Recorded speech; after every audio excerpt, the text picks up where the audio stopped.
تخيل كده يا صديقي تكون بتعمل مانجا انمي، وانت بتعمل مانجا بيجي ضوء ويسحبك الى الماضي في عصور الوحوش والشياطين، وعاوز تحمي البشرية من هجوم الشياطين والغيرة. تخيلت يا صديقي؟ يلا نبدأ الانمي. تبدأ الحكاية في مكان اسمه مبنى التعلم، ولكن في حاجات غريبة جدا بتحصل. تطلع أشعة من الأرض ويخبط في السماء ويفجر المكان كله.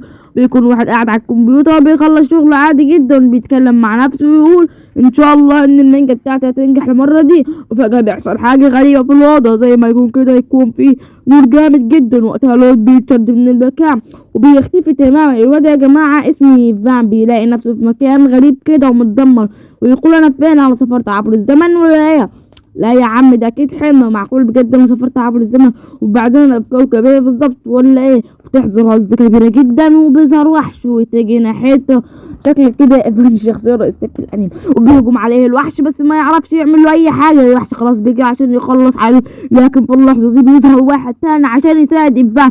بيساعده ويوجه قوته على الوحش، بس برضه مش نافع معه اي حاجة. الراجل بيستخدم قوة اكبر جدا من اللي كان قبلها، بس برضو الوحش بيقوم من تاني ولا بيحصل لها اي حاجه. يا جماعه الراجل بيفجر المكان كله وبيخاف ايفان وبيهرب من المكان بسرعه. هو بيجري بيها وبيظهر اشعاعات كده وبيتحول لسيف.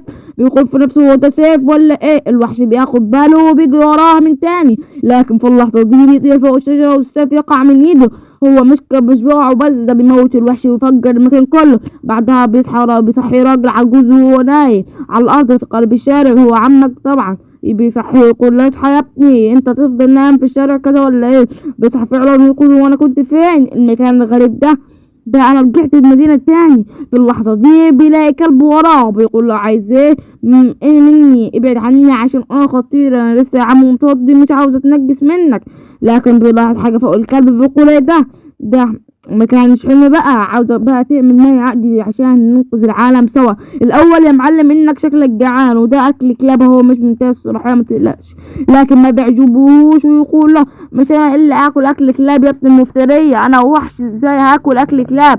انا بقوم بحماية المتحولون واسمي جيريون، يعني مش حيوان الف خالص زي ما انت تفكر. يقول لهم انت فكرني ما اعرفش حاجه ولا ايه؟ بيوري له الرسمه اللي في الكتاب ويقول له جيريون الحقيقه، لكن اللي كان بيقول له يا حبيبي ده الرسمه من الخيال، يعني ده مش حقيقي. الحقيقه واقف قدامك اديني انا الحقيقي حاله اللي بيكلمك والحقيقه. ويقول له ان شياطين الجحيم ووحوش الرياح تم ختمهم وسجنهم في عالم موازي.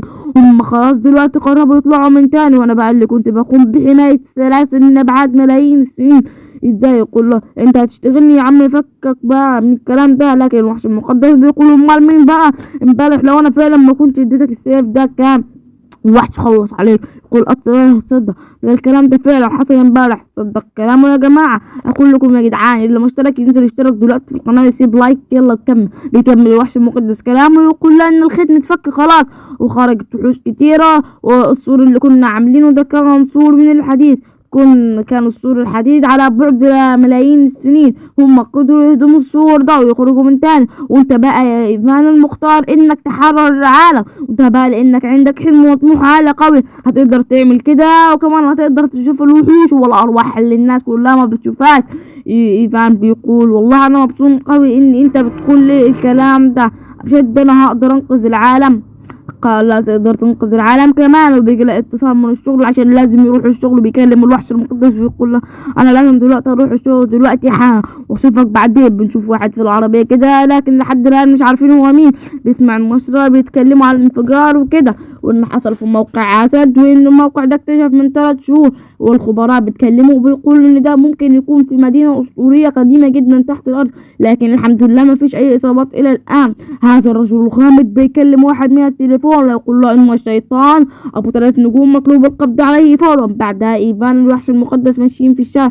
يقول الوحش المقدس العالم ده اتغير خالص. زي ايفان بيقول له انت ازاي الوحش المقدس؟ في وحش مقدس اهو ده اخوك ولا ايه ولا مين؟ بيقول له اسكت يا ابن الهرمه، دول مش اخواتي، دول اكبر الحيوانات الروحيه. بيجي حيوان تاني اسمه الارقه بيقول له اوعى تلمسه، ده حيوان مخاطر يبق عليك السم.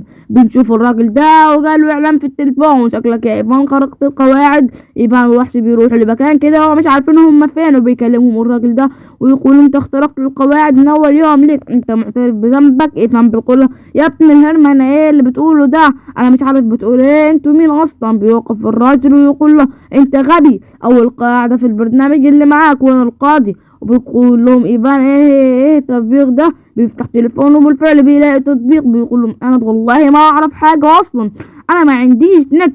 بيقولوا شكلك ما تعرفش اي حاجة فعلا. بيقولوا احنا هننفذ الحكم حالا بما انك خرقت القوانين، ودي التهمة بتاعتك، ده ولا تحذير ليك، لو عملت تاني هنقطع رقبتك فاهم. وبيعرفوا اسم الحيوان الروح اللي معاه وبيتخضوا جدا لان الفصيلة دي نادرة ومش بتختار اي حد. وهنا خلصت الحلقة الاولى من حكاية ايفان. لو عجبتك قول لنا في الكومنتات، ومتنساش تصلي على النبي قبل ما نخلص، ويلا سلام.